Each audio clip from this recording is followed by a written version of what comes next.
Guys, welcome to my YouTube channel. Magandang umaga sa mga ka-YouTuber natin dyan. Sa Pastor Vlog here. Nandito po ako ngayon sa Xiongwan. Kasi hatid ako ng alaga ko sa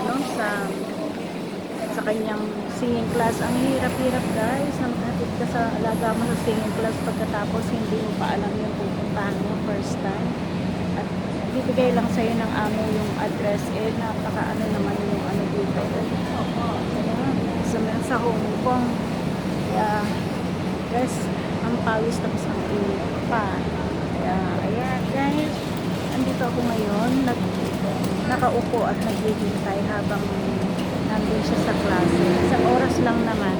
Pagkatapos ng klase niya, pupunta kami ngayon sa nanay niya kasi maglalunch daw kami sa malapit sa office nila. Ayan guys, ang buhay OFW, buhay katulong. Kailangan malakas yung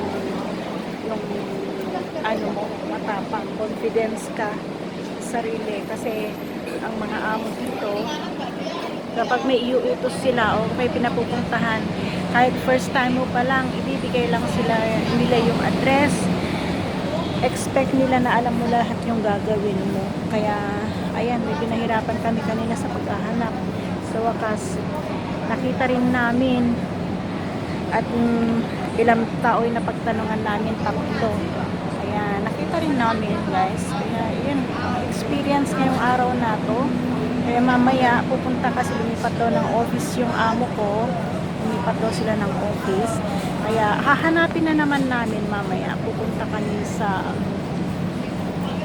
Causeway Bay pagkatapos nito.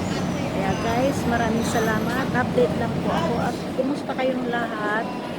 God bless po hanggang sa susunod na video po guys. Sana mag-like, comment, and subscribe kayo.